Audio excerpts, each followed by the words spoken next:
Hey guys, number one Marmaduke fan here. I was telling my friend, number one Sonic the Hedgehog fan, man, I really like the Saturday AM, like old 90s Sonic cartoon. I'd really like to read the Archie comics sometime to find out what the heck happened next, but I don't know where to start because they're like 500 issues. And he's like, I got you, fam. So he just loaned me like a big pile of Sonic comics for me to review. So thank you, number one Sonic the Hedgehog fan. I actually this was like a weird deja vu moment because when he gave me this, he mentioned, "Yeah, you gave me this one." I thought, really? I don't remember that at all. And I was reading it like it was new for the first time. I thought, oh yeah, I remember some of this stuff. I actually don't know if I reviewed Sonic Boom or not. Like maybe like in the old crummy $50 phone days of my channel. I don't think I'll give Sonic Boom a thorough review because I have like dim memories of maybe reviewing it, but it's still number one Sonic the Hedgehog fan. He actually saved the thank you card that I made for him when I got him his Christmas present. This card entitles the holder to Sonic Mania Collector's Edition for the platform of his choice. It cleans stains. Thank you, number one Sonic the Hedgehog fan. All right, so the quick review of Sonic Boom is, if you like the Sonic Boom cartoon, well, of course you're going to like it. It's more of that. One of the things I like about the Sonic Boom cartoon, I have like a cool thesis idea about why Sonic the Hedgehog is so cool. Sonic the Hedgehog is so cool because Sega has done really different things with him. There are several self-contained universes. Some of them are weirder and wackier. Some of them are more serious and more adventurous. And they've also like experimented with Sonic a little bit. Like his personality has changed a little bit from incarnation to incarnation, but at the same time, he's always had like this very consistent thing to him. Like he's a little blue hedgehog who goes fast. He doesn't like going slow, and he goes on adventures. Now sometimes he's a little bit more edgy. Sometimes he's a little bit more, got that '90s toot. Sometimes he's a little bit more of a straight man, but sort of like that consistent thread runs through all the different versions. If you haven't seen the Sonic Boom cartoon, one of the things I like about it is it's sort of like the writers of that cartoon realized they were in like a really limited scenario where they didn't have much to work with. So it's almost like that gave them permission to be as weird as possible and not get caught. Like there's a lot of strange, surreal humor in Sonic Boom. There's a lot of great parodies of pop culture. It was sort of like they knew that because they were free to do some silly stuff, they gave themselves permission to just like go nuts. So like Knuckles isn't normally like a complete idiot, but in Sonic Boom he's a complete idiot, and in the context of parody, that totally works.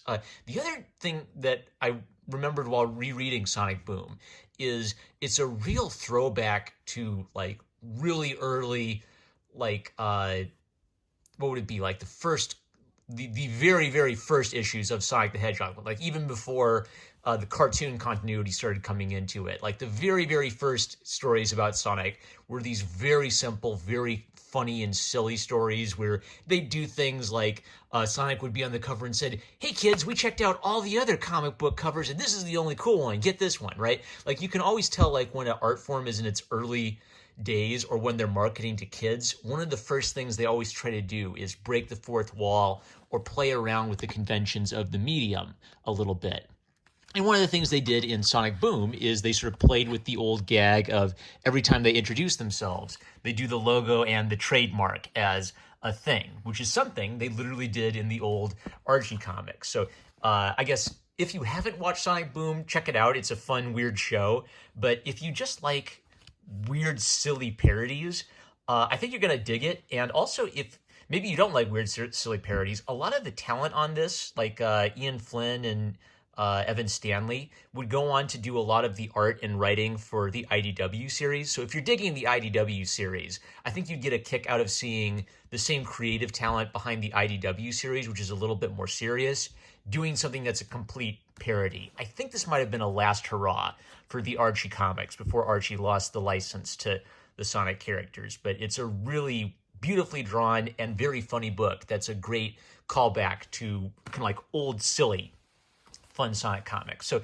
Sonic Select Book 1, this is not a complete edition. It's not like every single issue. It's just a couple little selected episodes, kind of from like after the cartoon Saturday morning series ended and around the time that Sonic 3 and Knuckles came out, right? And you can always tell like they're always doing things like, hey, let's give Tails a little mini-sode. Let's give Knuckles a little mini-sode. Let's give the other secondary character Freedom Fighters a little mini-sode. Let's make an adaptation of this Game Gear game.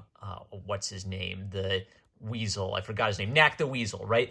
What's kind of interesting about this era is they tried a lot of weird different things, and sometimes like a character would make a little appearance. I don't think they've done anything with Knack the Weasel in a while. And also the art from this era is a lot more awkward. I noticed Ken Pender's name. He's kind of become a meme for, I think he was involved in some kind of legal battle with Archie Comics, and he does like really weird art. So there's some awkward art moments in the old Archie Sonic comics, but I feel like it still works at a weird, cool level. So since this book is mostly based on the old cartoon, I want to come back to my thesis about why Sonic is so cool. Because Sega did weird, different things with him, it sort of let him have multiple styles and multiple voices in different universe, in contrast to maybe Mario. So Mario had like a weird experimental phase in the 90s where, he was a New Yorker, or he was from Brooklyn, or hey, paisanos, right? But I think that maybe after the CDI games, Nintendo became very protective of Mario and not wanting to do anything with him. This Mario movie I've been hearing about has been in production for years. I ain't heard nothing about it. I just know that Shigeru Miyamoto is probably personally overseeing every minute of the Mario movie, telling them, no, you can't do this with Mario anymore. In contrast, Sonic got to do like a lot of weird stuff. So the Adventures of Sonic the Hedgehog series, I love making memes about that. It is comedy gold. Robotnik is so ridiculous in that. Scratch and Grounder are a hilarious comedy duo. And Sonic he's basically just Bugs Bunny in that. Then you move over to Sonic the Hedgehog Sad AM, the more serious cartoon series. And Sonic the Hedgehog is a lot more like Luke Skywalker, an overconfident young hero in a legitimate struggle of good against evil. And I feel like kind of what happened to Sonic is the baby boomers who were working on Sonic in the 90s tapped into something from their past, and they recreated it for 90s kids. Boomers did something right. I kind of see Sonic as inheriting the legacy of the Disney Duck comics or the Disney Mouse comics, where it's cute little animal characters going on some really hard-hitting adventures, sometimes with some high stakes, but also doing really silly, goofy stuff. And there's this great balance between the two of them. So Sonic the Select, it's not like a complete thing. It's got its own few weird moments and awkward art moments, but I would highly recommend this as just excellent, silly, fun children's adventure stories. So the first little story, I think I'll give this a qualified recommendation, say it helps to have watched the 90s cartoon to get a feel for this, because this is sort of an epilogue to the cartoon series, like whatever happened to Sonic and Sally after the show ends.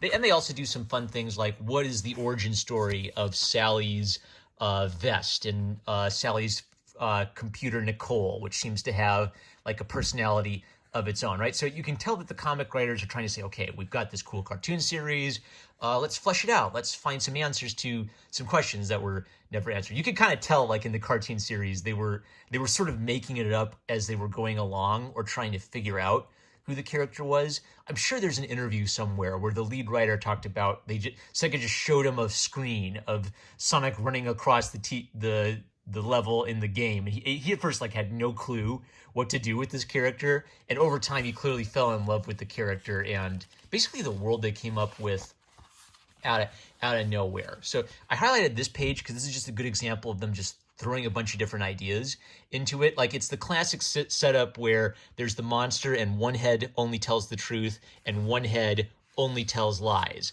right? Like, I've seen that a billion times. I'm sure it goes back to some ancient Greek myth, but it's almost like because they're willing to throw a whole bunch of different ideas into things, like they have a little freedom to just be creative and come up with some little adventure story. They're pulling from great old sources for inspiration. So I mark this just because it's a good example of a possible ending for these characters. Now I mark this because this is just a good example of doing something weird because a 10-year-old would think this is so cool. Like Sonic goes into the mirror zone with Tails and all the words are backwards, and hey kids, hold the comic book up to the mirror so you can read it. Like, that is so cool. If you were 10 years old, this would totally blow your mind and be the coolest thing ever. And they even do like the gag about every time they introduce the character, their name is a giant logo, right? Like I wigged out when I read this because I read Sonic Boom first. I thought, oh, they were calling back